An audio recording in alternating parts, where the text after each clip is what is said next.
really need to expand. And that's fine. If you don't bring So I don't know. those poor up That to, happens because up with you, I just kind of ignore that. we continue to because I create that don't- separation. Yeah. Just Oh, yeah, the no, rich can if I, afford it. you know. And internet is a big deal. The stuff. I do get Yeah, stuff. the only, Oh, you get every yeah, month? all of our But kids in you should- little phones have their own iPad. Oh, okay. Oh, that's good. But I think, I think Dwayne probably, I think Swanville School, I wonder if they have. That all tends to go down there because when I Oh, what- yeah. And, oh, for that Royalton does it? that'll be coming this spring. It's expense, you know. That training, we sat there for an hour or so. Yeah, I'll get that from Alice. Okay. Hi Brad. Hi Brian. Good morning. Hey, what do you think about having Swanville open on Sunday, their library? Would that work? Oh, thank you. Yeah, because what the thing is, they're looking at now is the numbers are not holding for Swanville, but yet they stuck all that money into Swanville. So I told him, I said, well, at least they're trying. good. He goes, well, what if Sunday would be open for hours to people? I mean, just to see if people. If they were open from 10 to No, noon, I would imagine people went he to is, I don't church know. and stopped there. They I don't know. called me or for a texted me book, up I this don't morning, know. so I don't know. I don't know on Sunday. Not every day. See, Upslow's numbers are going up. He should. Library. Okay. Yeah. Yeah, I don't know what to say. Yeah. Because that's the hub in Swanville, isn't it, the library? It's the main. Well, He's on the phone. Jeff, I'm Dwayne Johnson. I suppose I should drink this. that's exactly right. The name's not on this yet, whoever gets to be chair, but there will be. My son, he just texted me, he says he'll treat me to a game in Philadelphia if I fly there. We'll only charge you for the tickets. Tell them Philadelphia didn't make the playoffs. Right, well, he said that they're playing. I know, I'm just kidding. Hey, the When Vikings they are come to gonna the play. Vikings, they can sit They're gonna outside play, when it's 8 and it's gonna be about 5 above 0, I She'll think. be a cold one this Well, week. that might be good. for All right, some- I'll call the meeting to order. Please rise for the pledge. I pledge allegiance to the flag of the United States of America and to the republic for which it stands, one nation, under God, indivisible, with liberty and justice for all. At this time, the first order of business in 2016 is to ask for nominations for chairman. Are there any nominations for chair? I would nominate Randy Wincher. Randy Wincher. Are there any other nominations for chair? I'll ask a third and final time, are there any other nominations for board chair for 2016? Hearing none, I'll ask for a motion to cast a unanimous ballot for Randy Wincher and close nominations. Also make that motion. I'll second. Any discussion? All those in favor? Aye. Opposed? Congratulations, Mr. Chairman. Thank you, gentlemen. And second order of business is I'll ask for nominations for vice chair for 2016. I would nominate Commissioner Mike Wilson. Are there any other nominations? I'll ask a third and final time, are there any other nominations? Hearing none, I'll ask for a motion to close nominations and cast unanimous ballot for Mike Wilson for vice chair for 2016. So move. I'll second. Any other discussion? Hearing none, all those in favor? Aye. Aye. Opposed? Motion carries. Congratulations, Commissioner Wilson. And we'll take a short recess and move things around a bit here. Take your chair. And take pictures. And take pictures. No, no. Do you want your chair? I get to actually be in this one. And This one, Kevin, he kept his pretty good. I think the chairs did. why don't we have longer arms deal with that one? So you tried. Longer arms are just Chairs coming are short working. part of the table. They probably did. I know, because Randy's has a hole in it. Yeah, there you go. Welcome to the fun side of the table. Perfect. You better switch Look at Jeff. this. Jeff, A your cup name of coffee tag's comes with it. Free cup of Free coffee. cup of coffee. Oh, shoot. Is that The one thing Yep, I gave a little bit over. over this way more? Yep, there you go. Perfect, Yep, good to go. perfect. JJ, move Everyone's yourself got their over. chairs? Is that good, Nicole? Yep, Is that's that good. even, right where it That's should be? Why don't we take a picture? Perfect now. Commissioner Winchester. Ms. Gruber? Hand you a gavel. Ms. Gruber? Perfect now. Perfect now. Okay. Stand up. Oh, you got a hat and a gal. Shake my hand. No, How did it feel? shake my head. One, Do you two, really three. want to know? Okay, just a reminder, Yeah. this is a, Let's get it. I got it. kind of a line. Very good. Nice job. You're on paper again. All right. At the end of the year stuff, I see. Oh, thanks, Elliot. Okay, picture time, pay attention. No, I was, Randy. with Steve Bukowski. I was with Steve Bukowski and, Roscoe, and he I was retired. gonna quick get a cup I of was the only coffee. commissioner that showed at his Two, retirement party. three. Perfect. That's beautiful. All right. That's beautiful. Say, and Biggest job I I have have a all line year here right too. there. I've got a Brief moment, I'm actually. Oh, I know all about that. Real well. No, yeah, you better be careful. Push that right after I started here. What's this? Minutes in, and then we'll. Yes, I know. Okay, gentlemen, we have approval of, the county board minutes. So moved, Mr. Chair. Do we have a second? I would second. Any, everyone for favor? Aye. Any opposed? Motion carried. How about any deletions or on the agenda at all? There are none. All right, do I have a motion? So moved. Do I have a second? Second. All in favor? Aye. Opposed? Motion carries. All right. The bid for the legal printing. All right, Mr. Chair, every year we have a requirement to advertise for the legal printing of our paper to identify who is our legal printer, and so I have a response for that, and I'm going to open that at this time. Mr. Chair, Ms. Gruber, did we only get one response? We did only get one response, and that's from the Morrison County Record. Okay. And the 2016 bid has a line rate of 85 cents per line and a display ad rate of $7.15 per column inch. And it looks as if, in comparison to last year, the per line went from 82 cents to 85, and the per column inch rate went from $6.85 to $7.15. Mr. So Chair? 3 cents Yes. per line. Mr. Mauer. So on average, about a 3%, which is pretty consistent with what the county went up in their salaries and benefits and everything else this year. Well, I'm not going to make that distinction Nope, exactly, well, I am, but but that's what okay. my interpretation would be, so real similar to what we went up. Good so- point, Mr. Yeah, Mauer. yes. Any other discussion? Mr. Chair, just one other Mr. Mauer? comment, and just wanted to bring it up because it's been an ongoing issue since I've been on this board, and that's the annual printing of the annual budget that is so costly, and that has always concerned me. I mean, we put it in the record, it's so small, it can be accessed on the internet. That big expense has concerned me greatly because most people in my constituents who I've talked to really don't read it.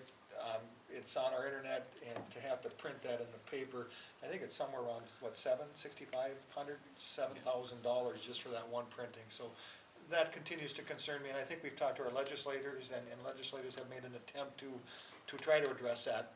So just wanted to note that. If, Mr. Chair, if it happens with the legislators, you never know, Yeah. so. No, and I think, Mr. Chair, we've contended that it's not about not distributing the information, it's about doing so in a way that maybe is a bit more user-friendly. Right now, that format is very prescribed, and we have to do it in a certain way, which leads itself to being confusing and not as helpful as it could be if we have more leeway in terms of how we and what we disseminate. And Mr. Chair, just for the record, that is state law, am I correct? So that's life in the fast lane. Any more discussion? I believe this is roll call. I think we need them. No, Not? no. We need a Oh, okay, so we need a motion on this to approve? No. It would be a motion to accept the low bid of, I'll make that motion. Do I have a second? second. All in favor? Aye. Opposed?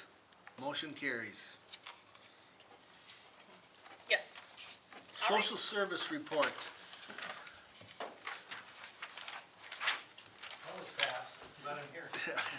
Good morning, Brad. Good morning, Mr. Chair, Commissioners, Happy New Year. Happy New Year. Good morning, Brad, and Happy New Year to you. I believe I have in front of you both a child support cooperative agreement and a child support cooperative arrangement. The state redid their child support contract this year between, a group between the Department of Human Services and the County Attorneys Association. Needed to make some adjustments and hopefully make it more federally, correct in terms of the money. So we pay the county attorney's office for, attorney, time when it comes to child support. We've done this for years. We've always had the cooperative agreement that we've signed that has gone just between our agencies and has really never come before the board. Now with the cooperative agreement, it does require county board approval and signature. Brian and I sat down and went over it. And so we are here today to request approval of that arrangement. I will note that we did do about a 2 to 2.5% increase of the rate of pay for the county attorney's office both this year and in 2017. And that's going to make, and now the only other thing is that Brian's attorney that manages or works with the child support efforts will now be required to do a time study to prove that he is earning at the rate that we are paying their agencies. So That's not a bad, Mr. Chair, that's not a bad thing. it's not a bad thing, no, and I know in the county attorney's office, they're looking at doing other time studies to determine the work that they're doing, so. I think that's a good thing. So I'm looking for approval today, if I could, please, Mr. Chair. The discussion of the child support, do we have a motion? So moved. Do we have a second? Second. Any more discussion? Mr. Chair, Mr. Wilson? Brad, does that money come out of your budget, like, that it costs us to do business, or is that money that's coming out of grant money? It comes out of our budget, so we give him $40,000 and change for the work that we do, and then we get reimbursed about 66% from the federal government for that work. So it comes out of our budget, and then we get reimbursed about 2/3 of it. Okay, so you do get reimbursed. Yep, We have that money that we've talked before, what it costs us to do business. Correct. Because we gotta implement programs. correct. But that's not money that you normally get reimbursed for, right, what we implement programs with?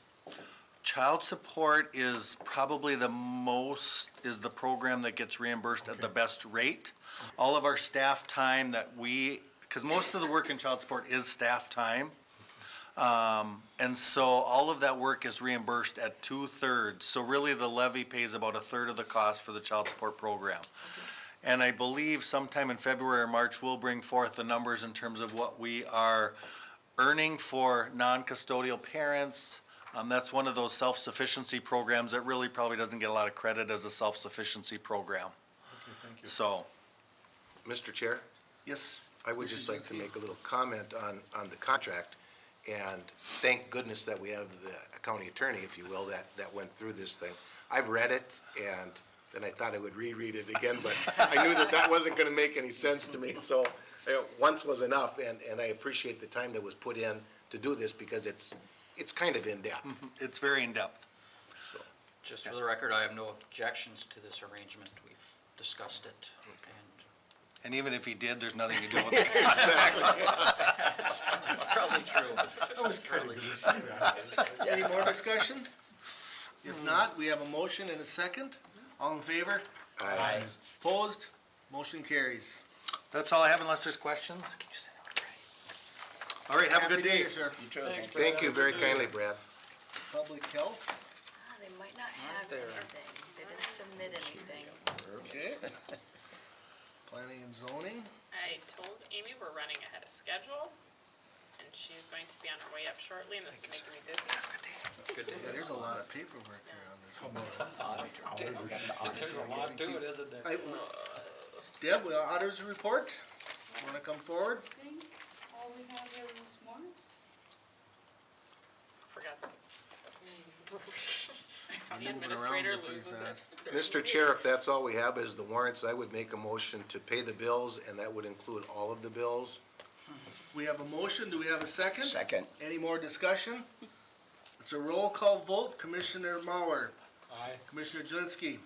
Aye. Commissioner Johnson. Aye. Commissioner Wilson. Aye. Myself, aye. Opposed? Motion carried. That's quick. Thank you. Thanks, Deb. Have a good day. Thank you, Deb. She will will be up shortly, Mr. Chair. Hang on for a second. Public Amy's Works on its way. report, is that gonna be here? They didn't submit anything either, but I, Haven't heard otherwise, so Yeah. we Or we're keep it just on just in moving case we don't hear a definite no. Chair really keeps. Yeah, I noticed He wants that. to beat my record, so, or Commissioner Jelinski's record. I think it was 56 minutes or something. You know, it looks like he's got a bucket for about 20. I'm trying to move it on, but wait, I don't know, now what do I do? You You're just chair, you do kinda, anything you want. You can do schedules, Mr. Chair. We can That's do always schedules. something we can do. That's a good idea. How about a minister's report? And, Well, no, well, we're gonna just do give me that. 1 minute. I'm trying to track down people first. Like, You- you can only do one thing at one time. You know, Mr. Chair? Yes. I've got one thing on committees. Well, that's county board appointments. I'm on council on aging right now, and this year, it's not gonna work with South Country on the same date. If anybody got anything they wanna switch with me, or if we just switch, because and it's- Commissioner Johnson, and do we it's- have, does everyone have that? I don't The even list? have that report, Where's that the- list, It's yeah. in the board packet. yeah, it's in the board packet. What page do we know what page? 83 and 84. It's here. 83 and 84. There it is. Yeah. Okay, 83 and 84. all right. Thank you. Okay, Commissioner Johnson, again, your And- situation is? Well, Council on Aging meets about quarterly, sometimes it could be 5 meetings a year, but it's on the first Thursday, and that's when I have South Country in Owatonna. And I'm secretary there, and I'm on so I've been making some meetings of the executive board, whatever, but this year it don't look like it's gonna work at all. So I need to, Mr. Chair. Commissioner I would- Mauer? I'm the alternate for that, Okay. and with my background in working in nursing homes and such, I think that would be a good fit for me. I'm willing to take it, I don't know that there's anything I would give up. I've actually, the library board went to you, and so I've got, I don't have as much as I did before, so Okay, if that's okay with Commissioner Okay. Johnson. yeah, So council we'll do on it. I aging. just can't do it, so, I just can't do it, would we so. make a motion on Oh, that? Mr. Chair, what we do is we'd modify the list here and then we'd approve Okay. a modified Alright. list later on when we do that. And would we want an alternate? Anybody would? We have an alternate, Well, no, but. right now, But he's the Kevin, if he would alternate. take over, then we'd need an alternate for him. Yes, Yeah. that was what I was gonna say. And, I guess, for my 2 cents on it, Mike could be, but Mike is my alternate on South Country, and South Country gets invited a couple times a year to our meetings for financial stuff, so I don't know how that will work, how Mike would work out either.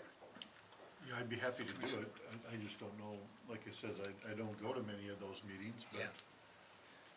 So, It's an alternate in both regards, so it's one of those where it, it would be kind of a fluke chance if it's both, Yeah. but hey, I'd be more than happy to be an alternate. for Okay. it. That's- should we so do that we for can Mike? get do that. it. And then again, we'll make those changes and bring them from. Derek, how does that work if neither one of us could go? Could somebody else go or not really because you're No. not an alternate? Not typically, at least in a voting capacity, And- most of these are public meetings, you're certainly welcome to attend just for informational purposes, but you can And- stand And in Mr. vote. Chair, we're 14 counties there, and there's several times when a county isn't represented. Some of them don't even have alternates, Oh, sure. so.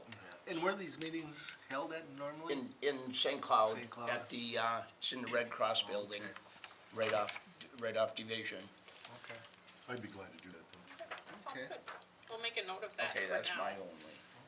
Anything else while we're there, Mr. Chair, if we could keep on one, is there anything else on the committee list that seems, Yeah, I know. just being we're talking about it right now, just if, Any other switches? Everybody's good what they have? Sure. seems correct? Okay, I Okay. just wanted to touch on it being we're discussing it. And I see Amy's here from Planning and Zoning. I am. Come on up. Good morning. Good morning, Amy. Good morning, Amy. Good morning, Darren. Happy New Year. All right, I have my rock star feedlot officer with me today. Because the first item I have for you is to enter into the updated MPCA feedlot delegation agreement.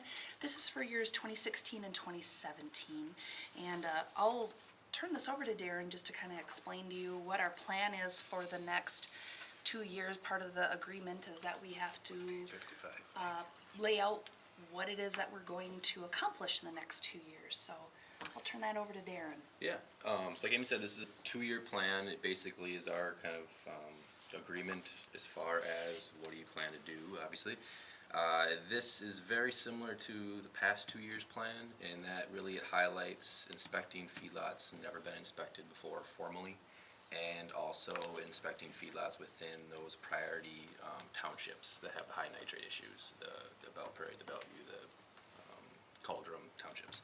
So very similar. I wasn't able to accomplish all that in the last 2 year plan since those are a lot of farms in those particular townships, and we still have some that, haven't been inspected before formally.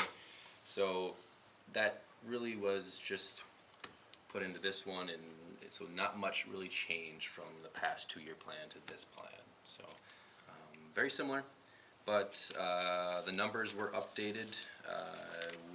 For as far as the total registration numbers, so it's very similar in regards to that though is the number in required inspections. So you'll see about 44 are required to be inspected every year as part of our agreement for this.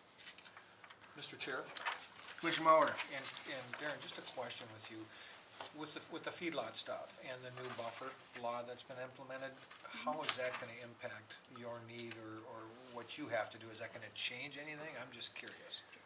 I don't know that it'll change much, except for, if there's a particular stream that does require the buffer, it'll obviously change. I don't know that there's gonna be many open lots that are gonna be that close to a river that would be required to have that buffer in the first place. I don't know that there'd be that many just because of the potential pollution issue that would be there. But the only way I'd be probably involved would be if they required some movement of fencing or something of that nature with lots that were too close. And with cattle With cattle. in the river, Yep. in the stream, in the wetland, Yep. whatever, that kind of stuff. I was just curious. So Yep. that will be addressed by you as you go through this Well, these inspections? And the Soil and Water Conservation District really has been tasked with Right, that. right. And so we work, with the Soil and Water Conservation District, so if while they're administering the buffer law, if that's gonna trigger a need to change something within the feedlot, then Darren would get pulled into that to make sure that whatever changes they're making, number one, don't require permitting, and will meet all of the other feedlot rules, when that gets changed. But that's what I anticipate our involvement in the buffer law will be. So in your inspections, you would then notify Soil and Water if there were issues or concerns that you found in those inspections? Typically, There's that's. pollution issues. Yeah, typically that's the first place we send people, yeah. And I'm aware of that, I just Yeah. wanted Yes. that to be stated. All right, Yep. all right, thank you. Any more discussion? Mr. Chair, just a question on feedlots and stuff. We do a lot of permitting on hog barns, and we talk about the pollution, this and that, but we really don't talk much about where the manure is hauled. And to me, that's probably more important than where the barn is, because most of them got cement and cement pits under them and so forth. What do we do for that, or do we have anything that's, I don't, can you just explain to me? Well, total confinement facilities, you're right, really pollution at that facility is not a issue because it's completely confined. There really isn't any runoff at all when you're dealing with a cattle, open lot. That's when you have that potential. But we do require manure management plans, and that's kind of where the manure part comes in. I'll let Darren talk more about that. So, any farm over 300 animal units is required to have a manure management plan. So typically, when you see a total confinement operation, they're going to have over 300. So all those are required as part of not only the state permit, but also our county CUP process. They're always submitted as part of that. If all of it is transferred to another area farmer, the plan is quite simple in that you're identifying how much and the content of it, and then essentially where it's going. If they're keeping all of it, then that's where they have a more formal, each field is identified, the sensitive features around that, the setbacks that are required from those sensitive features, and highlighting how many gallons are going on each field. That's all out there in those plans. So all those are identified as part of the permitting process. So what the manure management plan really requires the farmer to do is to identify where that manure is going, to take a look at the soils, and to determine what the application rate needs to be. So there is some science to it, so they are applying at an acceptable rate for what that soil, what that, what they're cropping that year, all of that. And so that is part of the process of, if you're establishing a feedlot, the manure management part of it isn't lost in that process, and that's why we require that plan. There are some applications where, or what we call level 3 inspections. Level 3 inspections are actual me going out after the manure is applied and looking at the field. Those, they're done when we, when I'm driving by and I see a field, and if I happen to know the producer, I can stop in and, because a lot of times you don't know who was the one applying it. Obviously, on any complaint, if there was an over application, that's a tool I utilize, is a level 3, it's called, where we would inspect the actual application of the manure. I just guess to know there's some science behind it, because it's pretty, you can drive through the country and one field's got a lot on, the next ones don't, and people kind of think, geez, he's just hauling and hauling and hauling, but it's got to do with soil and everything else that determines what that can be. Correct. Correct, okay, thank you. Mr. Chair, and, in looking at the experiences down in Iowa and some of these big production areas and what it's doing to the soil, to the groundwater, to the streams and the fish kills, and I mean, these major pollution issues, do we do any testing of the water close to these types of applications, or does the MPCA do that if they consider it's a concern? Or I'm just wondering how we follow up on that, because it's one thing to apply so much onto a given field. It's another thing to know how much is really being utilized within that, that ecosystem, and how much is going into our streams and creating issues. We don't do water testing at all. Part of the MPCA's work with the RAPs, you'll probably have seen some email with some of that, more of a watershed approach and the water testing for that. So that's really where the MPCA comes in, as far as evaluating water. Of course, they're certainly going to be looking at all sorts of constituents within the water, and some of that can be attributed to agriculture, some of it isn't. So we don't have any water testing capability on a county level, and so that isn't anything that's part of our program and part of our delegated feedlot program that we undertake. Because I know we just contracted with a private company, the Headwaters Board did, and the MPCA gave a grant, and then we're the ones that contracted because we got the grant money. So we're testing the Platte and I think the Swan, so some different places to really try to look at the impacts of agriculture or whatever, or industrial with cities on those different streams. So I was just curious, Yes. what we do with that. Yep, nothing on our end. We certainly do look at, and when we have a conditional use permit coming in, if that proposed feedlot is adjacent to an impaired water, we make that part of our staff report. So we do pull that information, the information that we are aware of, we do pull that in to help with the decision-making process as far as, conditions or adequate siting of the facility. So we do take advantage of that information, but it's nothing that we produce. Well, and one more question, since it's come to mind. With streams, okay, where a farmer has land on both sides of like Platte River, okay, and can they still run cattle through, and they go through the river and back and forth and are living right in that proximity? Is that, I'm just curious, I know that was a thing you saw a lot in the past, you just don't see it as much anymore. If it's a complete pasture operation, so green grass all the way up to the stream, and they're confined within, they have complete access to go across the stream without, any sort of barrier to the stream. So yes, that would be something that would be allowed. Open lots, though, however, obviously the confinement of animals that close would not be allowed, contained. But open pastures, yes. See, and in the past, you would see the major trails and all the devastation around them, and you just don't see that like you used to. So there's some real improvements that have happened as a result of. And I think that's just a operational practice that, people are more aware of that and how it looks, what the effects are. So I think we see that just from an operational standpoint, that farmers are making that change. But when you look at the feedlot rules don't apply to pastured animals. So we don't have as much regulation of animals that are kept on pasture land where feedlot conditions do not exist. When you get into confinement where you have a feedlot condition where it's void of vegetation, you can't keep vegetation, that's when the 70-20 rules apply. When you're pastured, those animals in that part of your operation are really outside of the purview of the feedlot rules.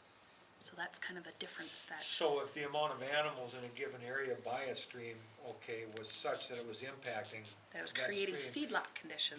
then you, okay, very good, Yes. thank you. Yep. Yes. Very good, thank you for information. Any more? Mr. Chair, I have a question. I don't mean to put you on the spot, Darren, at all. Farming is a business, and I think that we're not going to disagree with that in the world we live in today. When we talk about over-application, and that's where I'm going with this, is that my question is, how many complaints do you really get for over-application? And as I say that, or as I ask that question, it's a business. If I'm going to put corn on this field, over-application, I'm the farmer, over-application is going to hurt me. At least I believe it's going to hurt me.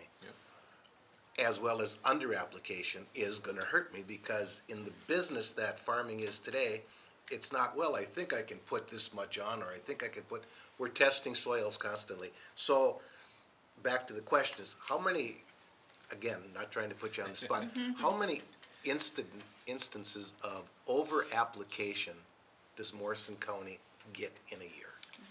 Over-application in my years here, probably one or two. That's kind of what I thought. Typically, the complaint is more the over-application on a specific area that maybe shouldn't have been, where it's starting to flow too close to a stream, too Okay. close to a wetland, Yep. where maybe it got too much and Yep. or the slope was too much, that type of thing. Not that the whole field was just totally over-applied.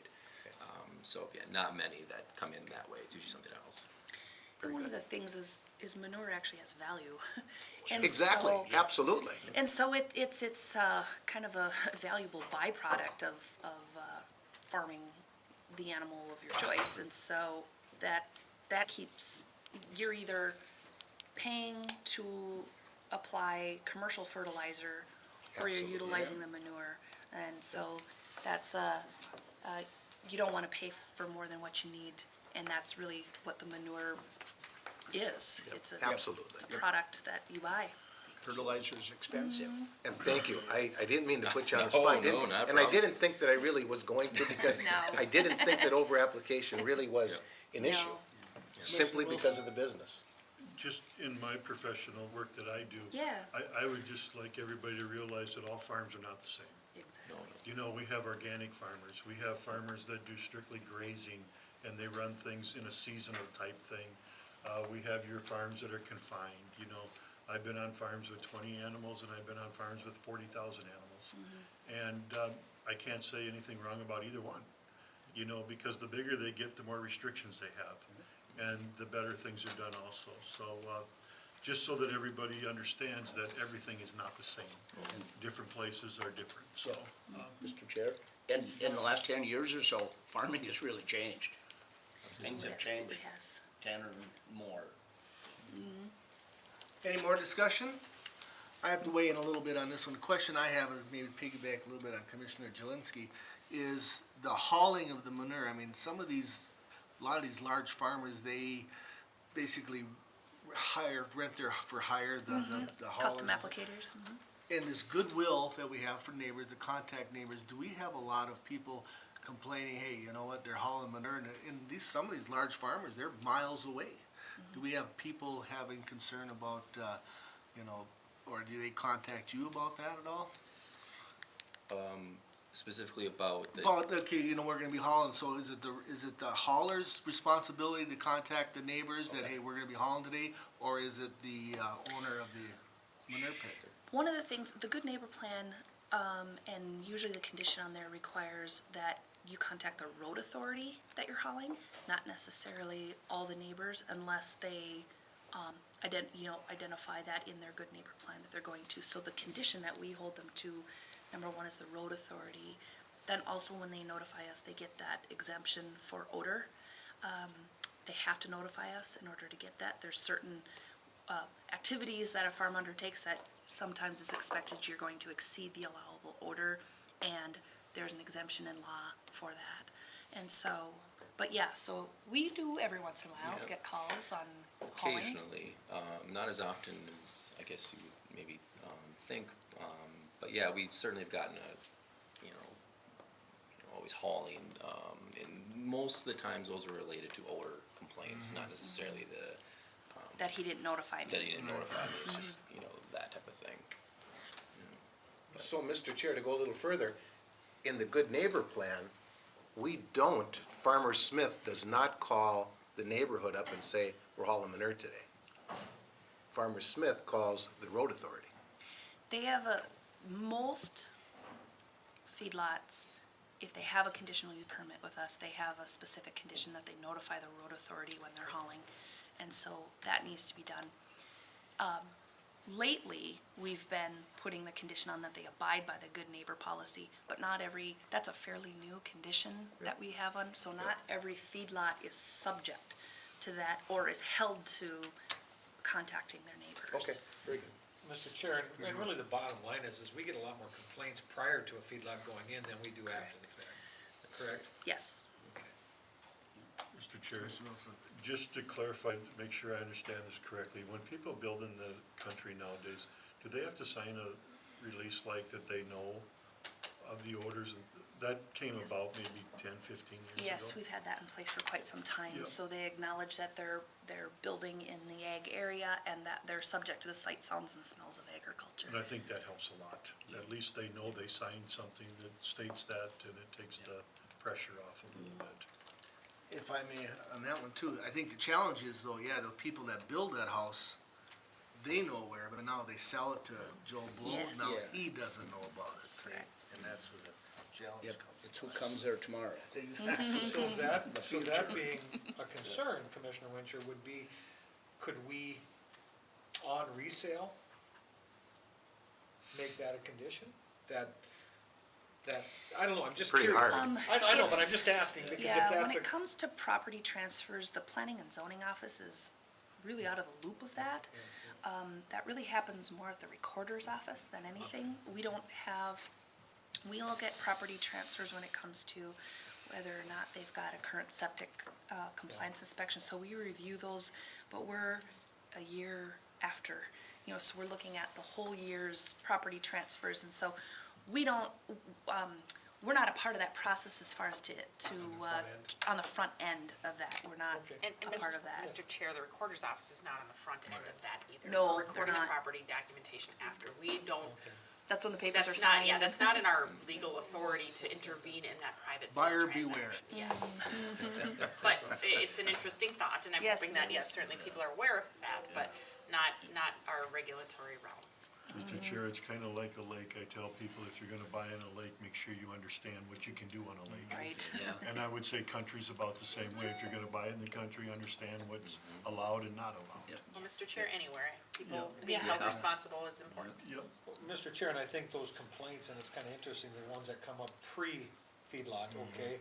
A lot of those complaints come from people who haven't lived there very, Right. I mean, generally, so, interesting. All right. Any more discussion? If not, do I have a motion to approve the updated MPCA feedlot delegation agreement for years 2016? So I have a Second. motion and a second. All in favor? Aye. Opposed? Motion carries. Right, thank you. Thank you. The next item I have is to enter into the 2016 and 2017 Board of Water and Soil Resources, Natural Resources Block Grant Agreement. This grant provides pass-through funding for the Wetland Conservation Act administration to the Soil and Water Conservation District. We also pass through the water plan funding to the Soil and Water Conservation District since we've delegated that to them. The one change for this year is the feedlot funding used to come through this grant. Now it's coming directly from the Minnesota Pollution Control Agency. So you'll see that that's plucked out of there, and then PCA will be administering their funding directly to us and not utilizing this. Otherwise, the other activities that this helps to fund is, for our office, is septic system administration, and then also some shoreline work. I'll move on that, Mr. Chair. I have a motion, do I have a second? I would second. All in favor? Aye. Any more discussion? Do I have a second? Do I have a second? Oh, okay. We just voted on this. Motion carries. Thank you. And the last item I have is, this is related to that Agram Township Septic Inspection Program that we are doing. We did contract or would like to contract with a local septic system inspector that is willing to work under a not-to-exceed contract. We are working with some limited grant funding left over from the Fish Trap Lake project.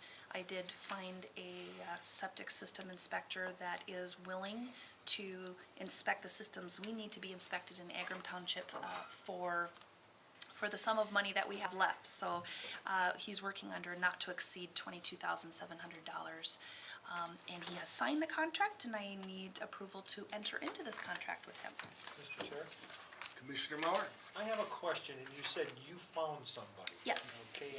Okay, and my question for that is the normal process we usually go through, isn't that to put out an RFP, request for proposal? I'm just throwing that out there, No, just, that's a fair question. This is for professional services, right? so I can Don't have to. solicit. And the value of the contract is such that I can solicit directly. And we did put an RFP out for the Fish Trap Lake project. Right, and that's what I'm asking. And our response was very disappointing.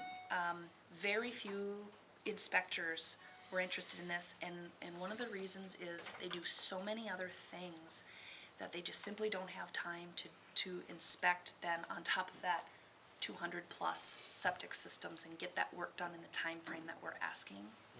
And anticipating that we were going to have that issue again, I wanted to, and I knew that the price was going to be more if we went out of county because we'd have that travel time that we'd need to be paying for. And so I contacted our Morrison County inspectors to get a feel for who might be interested, and I had one that was Okay. willing to do it. And that's why I was asking, I just wanna know if you Yes. followed that process too. Yes. For instance, if Mr. Lovedoll did it out there, was he offered that? or- He was Oh, offered just- that. Just wanting to check it yes, out. and Okay. declined it because of the travel, so I couldn't even get somebody from Motley to come over to this area. Mr. Chair, there are specific laws that we follow regarding bidding processes and professional services. So if it's a lower amount, there's a threshold in which we have to go out for a bid, have to get at least 3 bids responding or to go out for an RFP or whatever it might be. So, good question. Yes, And it's a it very depends fair upon the level of question. service that Mr. we Johnson? Mr. engage Chair, in. one last question I have now, that's the money from Fish Trap Lake, the grant Correct, money. so it was, when we were granted for the Fish Trap Lake project, it was, more, the funding was more than what we needed to accomplish that project. So the Soil and Water Conservation District did get the okay from the Board of Soil and Water Resources to tack on an additional inspection project because the original funding was for septic system inspection, and since this one is also for, they were fine, because otherwise we'd just have to be returning the money. They'd rather see us use it on another project, so that's why we're doing And the Fish Trap Lake one is completely done. that is completely done. We still are wrapping up with some Okay. upgrades that are needed, Okay. but they are on a very typical schedule Okay. for failing systems and all of that. So that is all Okay. wrapped up as far Okay. as for grant expense. Right. And now we'll move on to Okay. Agram. Okay, thank you. Commissioner Jansky? Mr. Chair, Amy, I'm looking at this and I'm reading 153 identified individual septic systems within Agram Township. Correct. Excuse me, approximately. Yes. 153. 153 residents, pretty much is what we're talking about. Give or take 10 or 20 on either side, whatever it is, it doesn't matter. This contract is to make sure that all of them, every septic system in Agram Township, or am I a No. little off here? No, so we have already done the review, the Yeah. records review for all of the properties within Agram Township. The 153 are the ones that meet the criteria for inspection. So that means we either have outdated data or no data Very on their good. system. Thank you. and Mr. Chair, the rest would have had recent inspections. or Correct, are in either a recent compliance. install, recent inspection, something like Thank that, you. yes. Mr. Johnson? No, do we have a motion? Not yet, no. I- Mr. Wilson? Okay. Mr. Chair, now, when we do this, do you take like samples of the water around there, like now? And then we fix, let's say, 40 of them, and you take samples down the road in a year or so to see if they were contributing to pollution or not, or how No, does that work? this is going to pair well and marry into the work that the Department of Agriculture is doing in the Agram Township area. So they have already canvassed that area with well testing, and so what we'll be doing is looking at that well data, along with now the septic system information. One of the parts of this that we identified to the Board of Soil and Water Resources, and since we're dealing with some really limited funding, there will be, when we communicate the results, the septic system inspection results to the property owner, we also then, depending on if it's a fail or a pass, we will have some information about the nitrate issue and encouragement as far as to get that tested again. We also will be cross-referencing that information with the data we already have. Many of those wells have been tested multiple times because when the Department of Ag first went through, they got the initial results, then they sent a second round out, really more for like a QA, QC of the initial data. So a lot of those wells have been tested at least twice already. So we're gonna be able to draw that reference a little bit just with the data that we already have on the wells. Sounds good, thank you. I have a motion. Do I have a motion out there for the Agram Township septic inspection? So moved. I'll second. Got a second? Any more discussion? If not, all in favor? Aye. Opposed? Same. All Passed. right, then that is all I have for you. Thank you. Thank you very kindly, Ms. Amy. Thank you, Darren. Happy New Year to those. Good to answering all our questions. You're very welcome. Public Works. We just want to make sure Randy don't get done too early.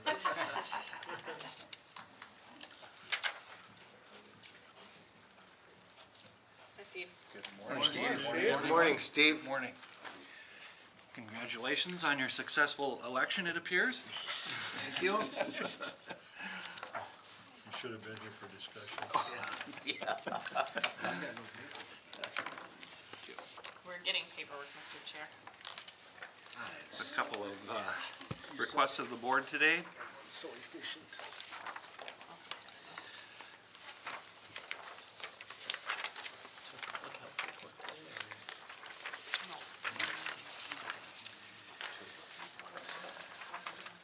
A little over a year ago, we held a public hearing and updated some language on the Trails Rules and Regulation Ordinance.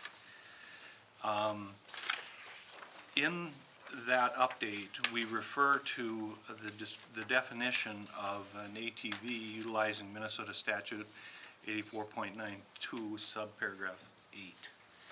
Unfortunately, we then continued and reiterated that language that was in that statute as a part of our ordinance.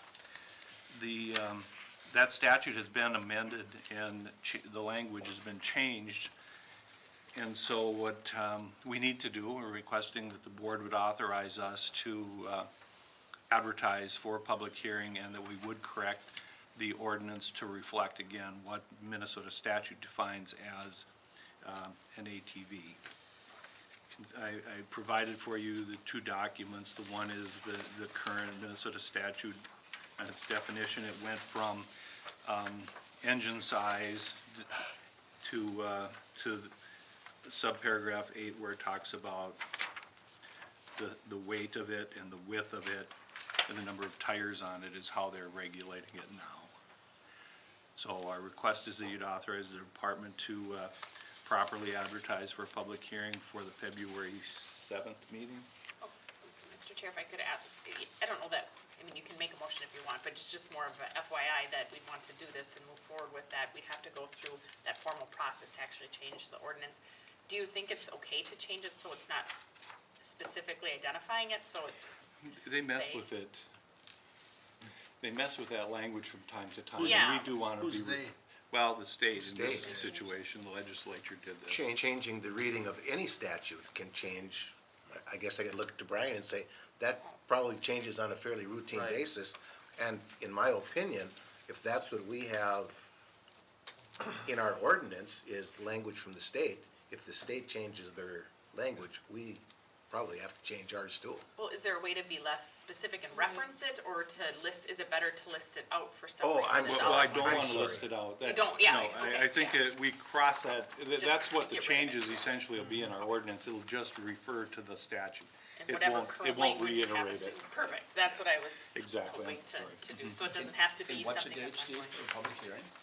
We'd be shooting for the first meeting in A February. board Oh, meeting. Okay, a regular It'll board. be at a meeting. regular board. Okay, February 2nd. And this Oh, one, no, we that's, don't need a no, motion. I'm wrong. February 9th. We don't really need a Would be motion a now board if you meeting. want to do it. Just I'd like to want make, If you don't need one for a public hearing, I just want you to know that we're gonna set one up and Okay. we- You'd let that- us know. that's what it will be for. Sure. I mean, this is almost mandatory that we need to do this because with the trail system the way it is today, four-wheelers and snowmobiles, both they go from county to No, county. we have to. And you kind of want them the same, otherwise you would not know that you're, it'd almost be like fishing then, where you gotta have a different rule for every lake. Yes, it's, Correct. It's No. good to be that, Commissioner. You can have ATVs on our trail that are legal based on the way this is right now.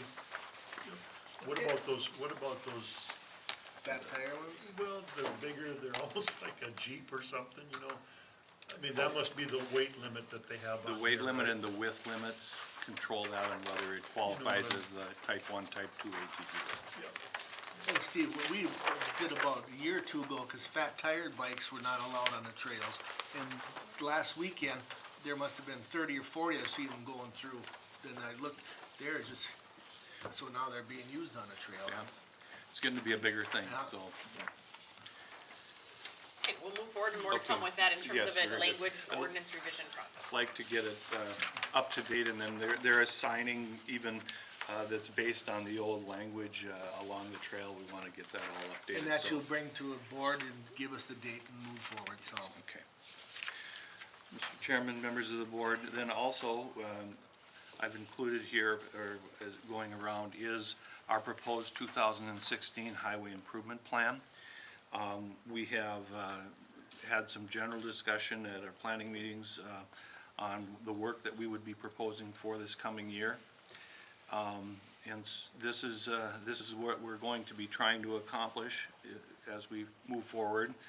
We have a number of bridges that we're including. These are currently, these are timber structures that we believe in proposing that as we go through the design, they'll be replaced with large culvert pipe. That'll be the type of installations that these will be.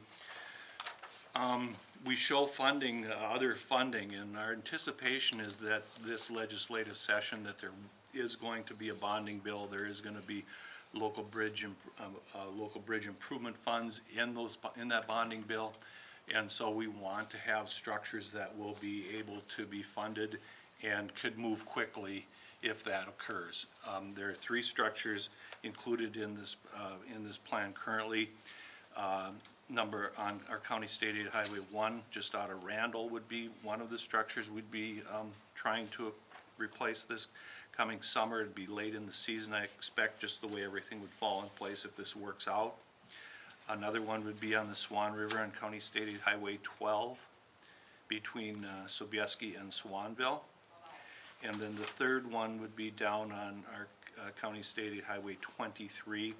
That is kind of, it's north of Lastrop, just west of Harding on 23 over the Platte River. That's between Commissioner Jelinski and Commissioner Wilson's. Those 3 structures, we have them in our plans. We've got our survey work completed. We're doing the design on them. We go through quite a bit of work to get those submitted and then applied for those for the funding so that they're in line once it becomes available. But whether they actually get constructed or not, that will depend on what the legislature does in this coming session. The rest of this work, see, we have, when you get when you get after County State Highway 45, which is going to be one of our major projects that will result in detouring, we'll be replacing culverts along the entire stretch from Trunk Highway 27 all the way to the Crow Wing County line. There's a number of detours that'll be set up on that project. We built some of this work around that because, just because that's going to be our major project. That's one of the ways we determine this. It's based on ride quality. We have, MnDOT conducts a ride quality study of our road system every 4 years. They have the equipment that they take throughout our system. Based on how bad the cracks are deteriorated, whether it's wheel rutted, those type of things. We get a ride quality number that comes back along with the number of years and age of those pavements. And then we look at traffic volumes, also that plays another role. But then we typically try to have one major project and then build around that one so that we have a contract that's gonna make it economically the best for the county when we go out to bid for that. We are going to do quite a bit of county work at 210, 211, 213. That is going to be a federal project, so 213 will be bid separately, but we're gonna be bidding a bunch of work around that same area at the same day and same time, so that the contractors, they're gonna have to pay attention, I think, and try to combine, they're gonna try to combine that major contract and pick up that 213 project at the same time, so that we're not bidding it separately, and then we don't get the economies of scale that way also. Steve, excuse me, Mr. Chair, you were talking before from 27 to 45 to the county line.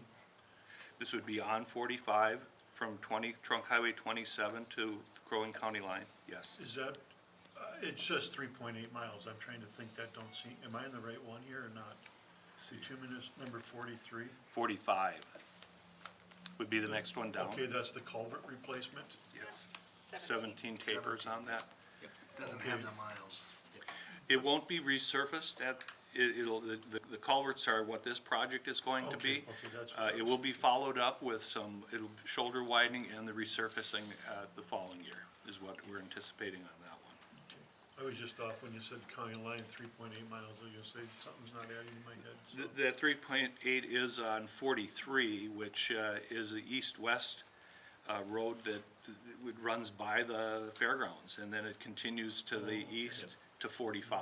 But I think that what we, Mr. Chair, if I may, what we need, and I think you just made it clear, this is culvert replacement, this is not resurfacing Right. 45 this year.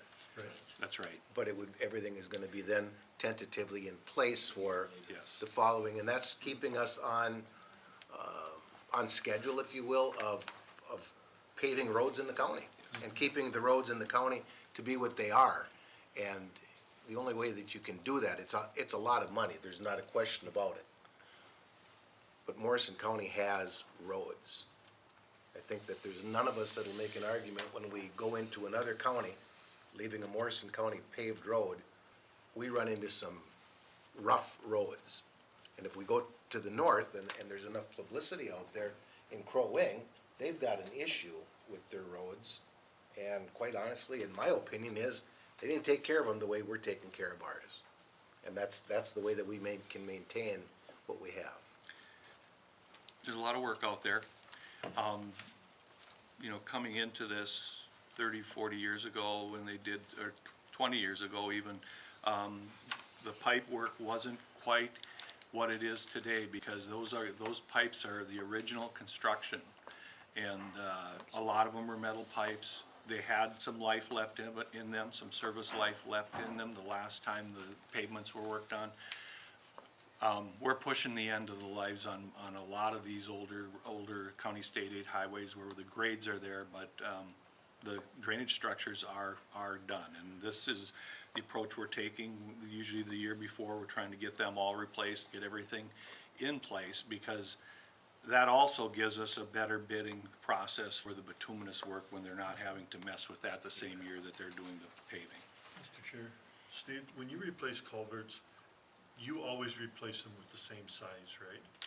Okay. It will depend, we do hydraulic analysis on anything over 48 inches. We will do a hydraulic survey, it's modeled, and based on that model, we'll determine this pipe sizing, and it may be different.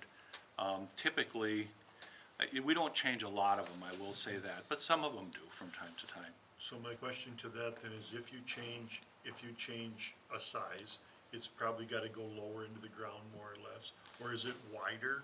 I'm trying to think of, if you, One of the things I think you probably, typically, these are pipes that do not qualify as bridges, so they're less than 10 feet in length. They might be a small box, a 4x4 box, or a 48-inch round pipe, something like that. They're smaller pipe.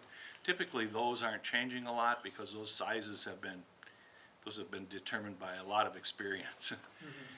But when you get into the bigger pipes, when we talk about these bridges, oftentimes the DNR want to see at least, let's say it's a 3-line installation, that one of those pipes are set deeper into the ground and that the bottom eventually silts in and it becomes more of a natural bottom to that channel.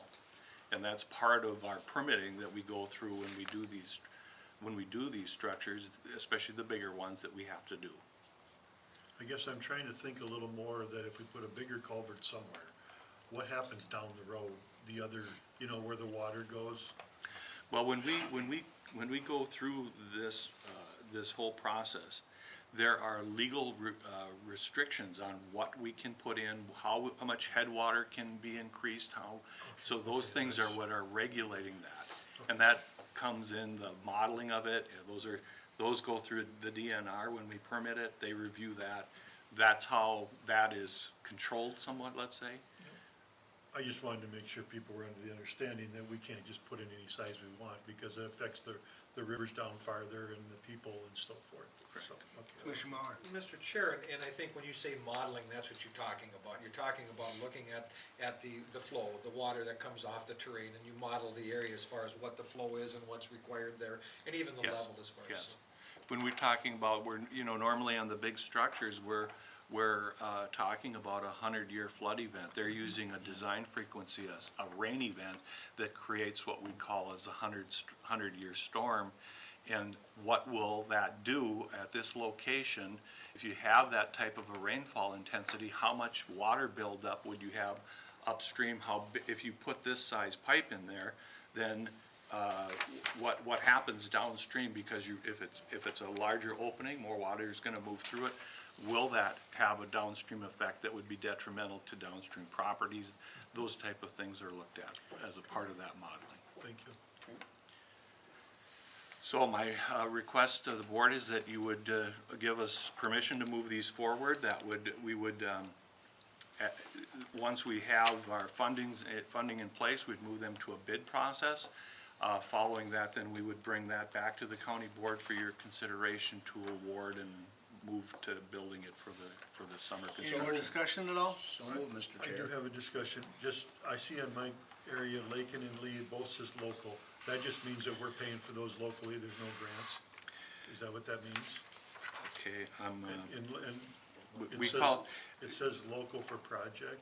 yeah. Those are two very low-volume township roads where it appears that the cost of the replacement is equivalent to what it would be if it went through a grant program. If you go through the town bridge account and we replace a structure, the township's minimum, or the township's cost to that is typically $20,000. They pay for certain items, they have to pay for the certain parts of the approaches, and they have to pay for part of the engineering work. In these two locations, they're very low volume, the structures are in very poor condition, and we've talked with them, and what we're going to do is, instead of trying to move them through the state system where it'd be difficult for us to get approval for them to be funded because of the type of structures they are, we are going to do them just with local money. Okay. And they'll pay for it themselves, but we'll do the design work and we'll tie it to one of our contracts. Okay, sounds good. And in addition, Mr. Chair, in working with the townships is so important, because I've been approached by a number of them regarding when we do our work, they'd like to get some of their work done at times, because it saves them dollars, because the crew is there, they're already doing all this, and if they can connect that project with ours, it really helps them save dollars as well, because they're in the area, so that's very good, very positive. Yeah, and we try to accomplish that as much as we can.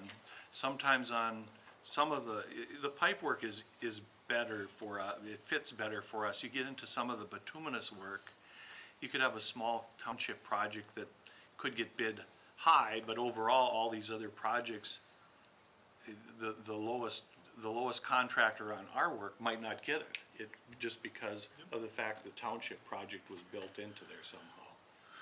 So we on the bituminous work, I'm more reluctant in tying that, other than we work with them. We've done designs for them, and then they deal with the contractors separately from our contracts. But on the bridges, we try to build those into our contracts. Sounds good, thank I have a motion by Commissioner Johnson. Do I have a second? I'll second. Any more discussion? Those in favor? Aye. Opposed? Motion carries. That's all I have, Mr. Chairman. Do you have Thank you, anything for Steve. me? Thanks, Steve. Thank you, Have a Steve. good New Year. Thank you, same to you. Happy New Year.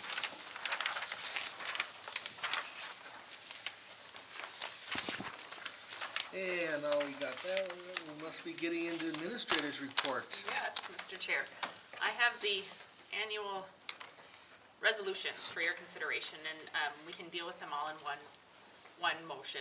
They're the annual ones we have to pass in order to do our jobs in business for the next year. The first is setting the 2016 salaries for the elected officials, not the row officers, the one that, the career elected officials, so to speak. They follow our compensation plan, treated like every other employee, however statute requires that we have a separate resolution for them. And This- we'll be able to make a motion on all these at one time? Yes. Okay. The second is the travel policy that we have. This identifies that if traveling out of state, funded by the county, we bring that special to the board, that they consider for that, with the exception of some meetings that may be, that are listed with NACO, any trips for lobbying efforts, things of that nature. Very seldom does this happen. In the last number of years that I've been here, very rarely is that the case, but every now and then that happens, and we have special board action. This is to ensure that spending is in check, so to speak, when we're working on training. The next is the committee meeting attendance payment for citizens. We have a number of different areas that have citizen committees that help us do our job. Some of them required by statute, some of them because we appreciate and value that input citizens have in our business.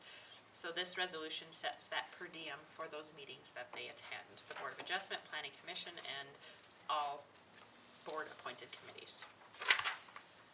The next is the public meeting notice. This is the resolution that identifies where our statutory required public meeting notices will take place. We talked earlier about the legal bid printing component of that notice, but this goes into detail about how we will communicate officially with the public regarding the business we do. Next, I have the 2016 Citizen Committee appointments. These are those citizens that I was just referring to that either by statute are required to have an input in the business that we do, or that we choose to have an input in the business that we do because of the work that they bring, or the opinions and viewpoints that they bring. And those are listed in a few pages there. And some of them are also the internal committees that we have for staff level positions. Next, I have the commissioner county appointments, the county board committee appointments, excuse me. We made one change earlier regarding Commissioner Johnson removing himself from the Central Minnesota Council on Aging due to a conflict in scheduling. Commissioner Mauer taking that, and Commissioner Wilson being the alternate. And that's the only change I have thus far for that. If there's anything else that Any anybody more sees. discussion? Oh, I have a few more, but just in that committee notice, just if Okay. there's anything else. And that's certainly something, we set these at the beginning of the year, but if it changes throughout, if there's a new appointment that needs to be made, we certainly can do that. Next is the county board mileage reimbursement policy. That is it kind of sets a guideline for you as board members in terms of when that mileage is reimbursed, what qualifies under statute, things of that nature. And so that's identified as the next one. And then the final one that I have is the annual code of conduct resolution. This was adopted a number of years back regarding just you as a board put in place the desire to just ensure everybody's on the same page when it comes to conduct as a board. And I think this is something that certainly speaks volumes to the example you set as an organization, and that we all adhere to the same set of rules and guidelines when it comes to conduct and interacting with the public in our roles as government officials. So that's the final resolution I have. So that's the annual list, Mr. Chair. for Any consideration. discussion? Mr. Commissioner Chair, Mauer? and the mileage reimbursement is usually, goes on the federal guidelines, we usually follow when they change and that kind of stuff, correct? Yep, this doesn't identify the amount. This Oh, identifies just that- more in that how statute, we what follow you it. as elected Okay. officials, how you follow what is eligible. Sounds good, that's all I would have. But yes, the amount is the IRS. Any more discussion? Mr. Chair, Commissioner Wilson? code of conduct, I guess I don't know, what do you, see, how do you enact this? I mean, what if there is something wrong that one of us did at a meeting or whatever, is what happens or what's done? or- Well, this is just something that you can use as a reminder to each other in terms of what we've agreed to as appropriate behavior.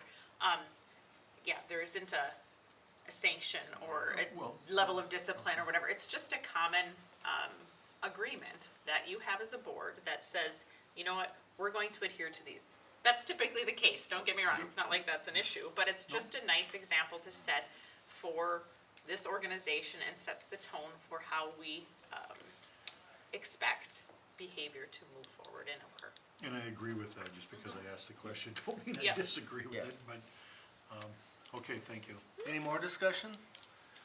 Deb, I had a couple of questions. On these committee members, do we let them know, you know, like there's alternates, that they're still an alternate, or do they forget, or? Well, No. I guess not typically, or I'm assuming that's the case, but when there are changes, the different departments that kind of administer the function or administer that committee meetings and stuff communicate directly with them. Throughout the year, we appoint people if they're coming off, things of that nature. There's quite a few. It's an ongoing process. We just at the beginning of the year redesignate them just to recognize the committees that we have. But most of these are ongoing from a prior appointment.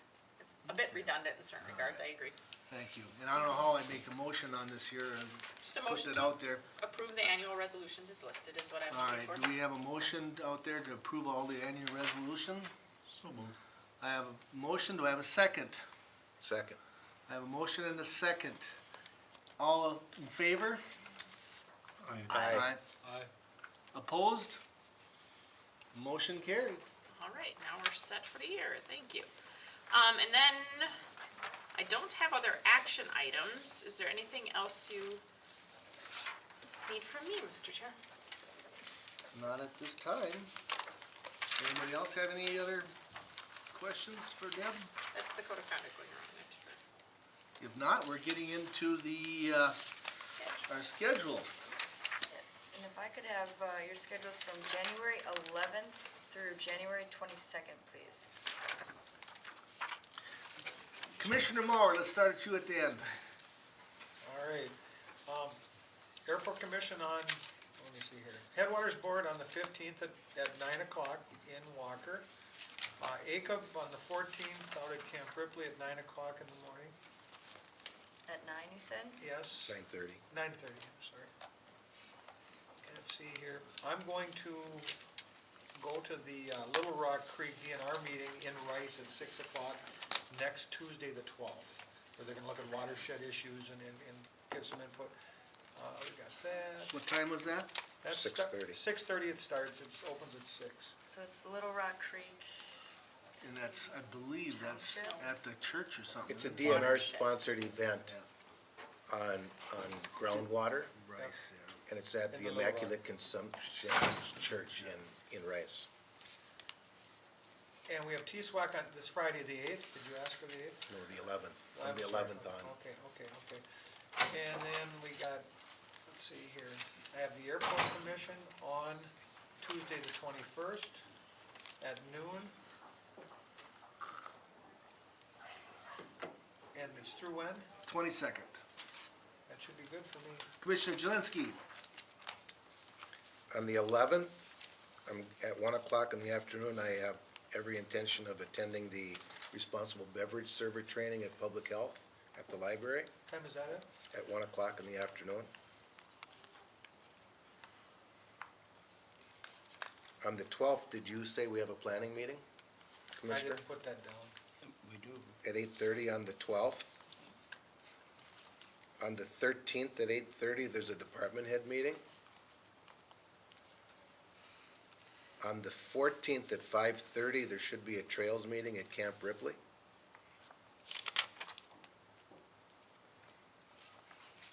On the 18th at 3:30 in the afternoon, I should be at Piers at a mock car crash planning meeting. The 19th, we have county board at 9 o'clock in the morning. On the 20th at 5 o'clock in the afternoon, right here actually in the boardroom this time, is gonna be Hands of Hope.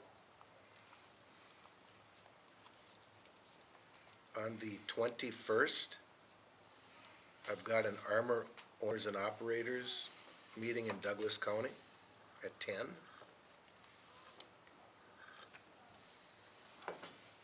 And that should take care of me. Commissioner Johnson. Okay, the planning on the 12th, and Commissioner Wilson and I have a community development meeting at Pine Country Bank at 12:15 on the 12th. On the 13th, I've got a Region 5 meeting at Region 5 in Staples from 11 to 1.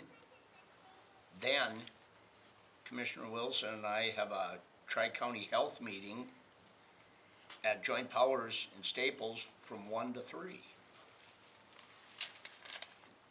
And on the 20th, Commissioner Wilson and I have community corrections and in Brainerd. I'm not sure on the site yet. I think it's gonna be at the Land Services Building, but I'm not positive on It's that. at 9. At 9 o'clock. That's all I got. Commissioner Wilson. The only thing I have different than what everybody else has said is I've got a meeting in Agram Township with their board on Monday, the 11th at 7 o'clock. OTCC on the 21st, yep. At 5 o'clock. And where was the Agram Township again? At their town hall. Thank you. And myself, I got a library meeting on the 19th at 7 PM in St. Cloud. And then I have a soil and water on the 21st at 9 o'clock SWCD, and that's it. Okay, and is there, on the 21st, Ag Society meeting? Jeff? Yes, there is. It's their holiday meeting at 6:30 in the evening, and that's Good gonna catch, be good catch. at Lon Johnson's house. Okay. Last but not least, any more discussion? I'm just trying to think of public health too, in Piers. I don't have it on here, but there's usually a coalition meeting. But I don't have it on here, so I don't know if they don't have one. I don't know. Or otherwise, it's in that time range somewhere, so. Okay, I'll check into it. Thank you. Any more discussion? If not, do I have a motion to adjourn? So move. Do I have a second? All in favor? Aye. Opposed? Boy, you're Good 7 minutes early there. Way to go. Sweating. Sorry. Now you stand up and take a bow. The Minerva one was a big one. Well, A lot we of just good tried to information. delay your time so you didn't break the record.